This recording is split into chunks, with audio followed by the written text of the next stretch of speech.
श्री स्वामी समर्थ। आज आपण पुलाव करणार आहोत।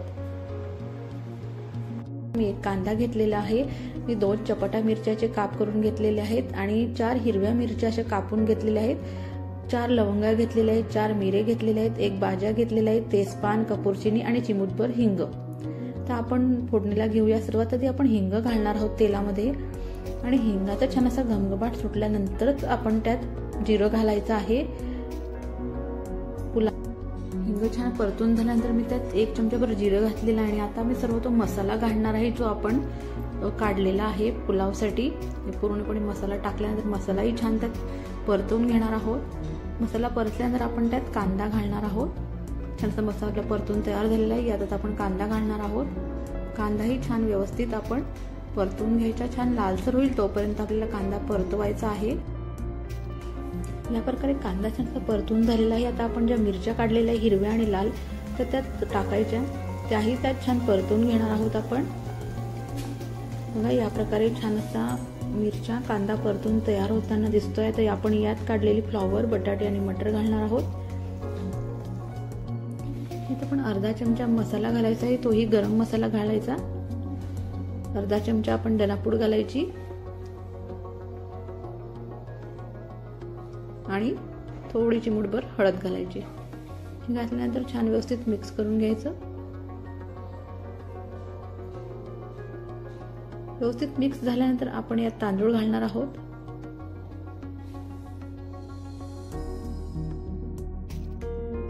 यात आपण आता तांदूळ घालूया। मी 1.5 वाटी तांदूळ घेतलेले आहे, ते स्वच्छ धुवून घेतलेले आहेत।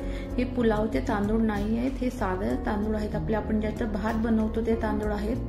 ह्या तांदूळाचा देखील पुलाव छान असा बनतो। तुम्ही करून बघा या पद्धतीने, तुम्हाला नक्कीच जमेल।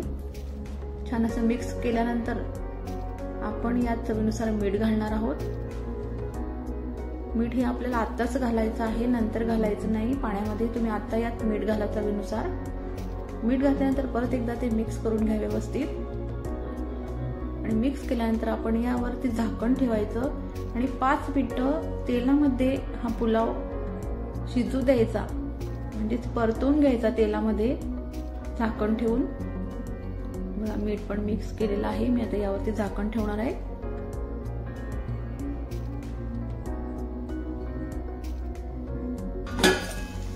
बघा या प्रकारे मी पुलावाचे झाकण ठेवलेलं होतं 5 मिनिटं।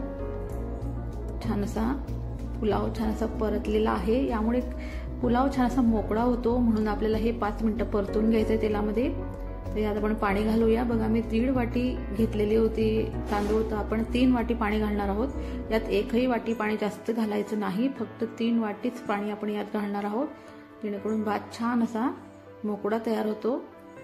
बघा या प्रकारे पाणी टाकून झालेलं आहे। आता छान मिक्स करून घेणार आणि यावरती मिक्स झाल्यानंतर झाकण ठेवून द्यायचं आणि सिम गॅसवरती भात छान असा शिजू द्यायचा।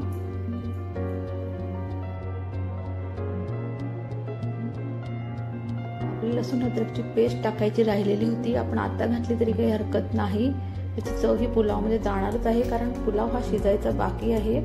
हे बघा आता आपण झाकण ठेवून पुलाव छान असा शिजू द्यायचा।